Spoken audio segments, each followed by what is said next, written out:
I used to think I was happy, and that everything in my world was unshakable. The last 3 days changed all of that.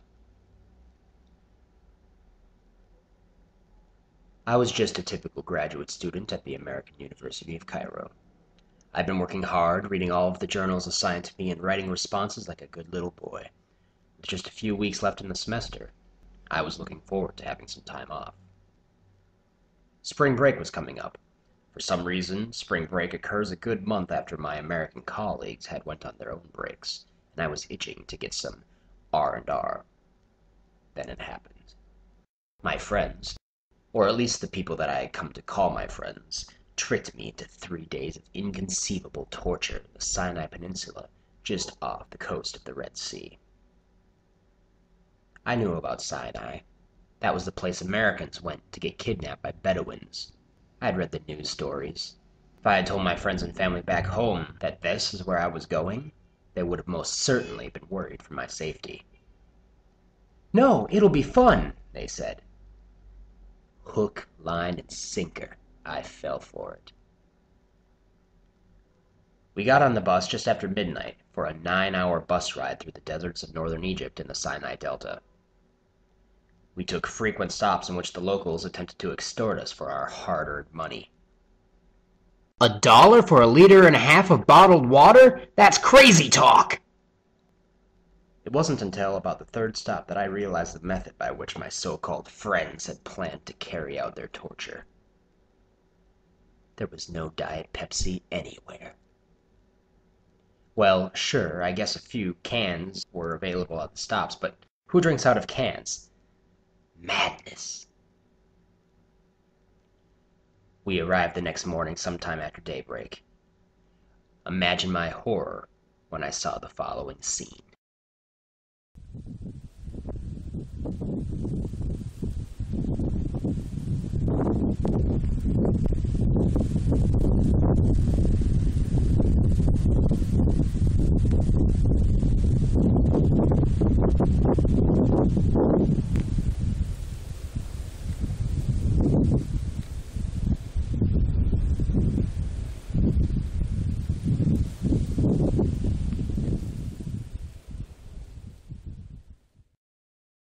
Did you see any Diet Pepsi anywhere?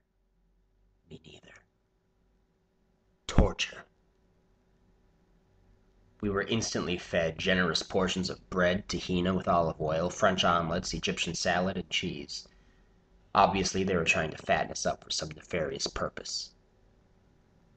We spent the rest of the day lounging, napping, and exploring the coral reef just off the shore of the beach where our huts were built.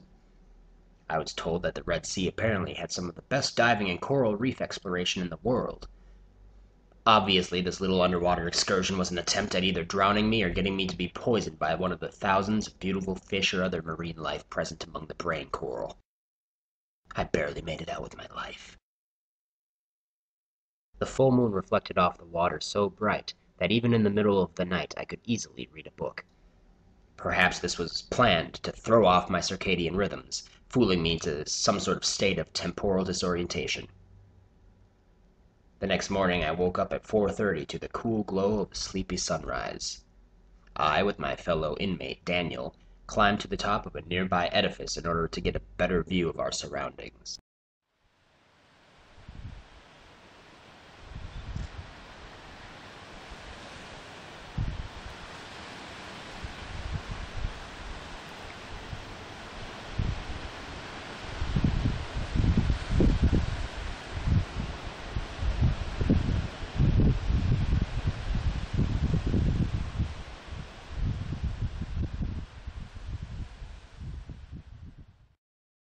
Just sickening. I began to wonder how much longer I would last.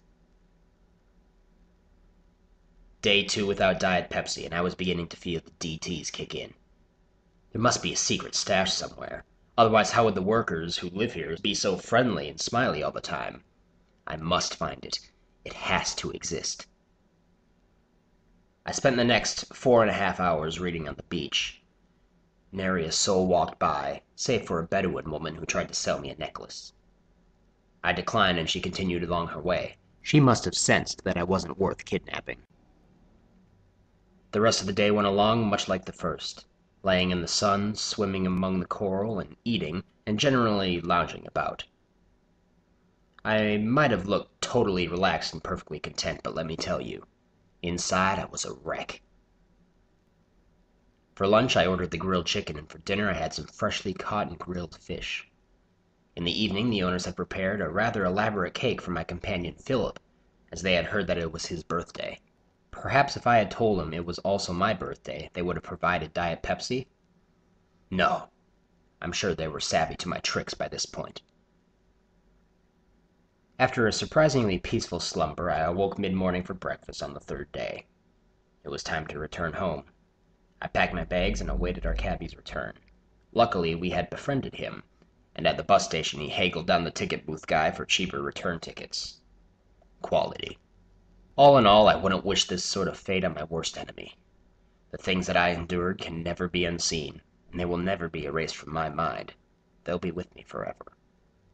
If you think that sandy beaches and coral reefs and peace and quiet are the least bit enjoyable, then perhaps you think that this is the greatest place on the frickin' planet.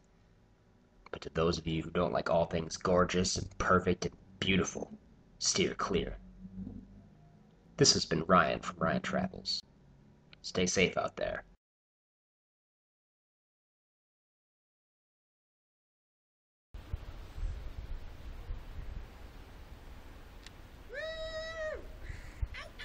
Hi, friends. Happy spring break. Spring break!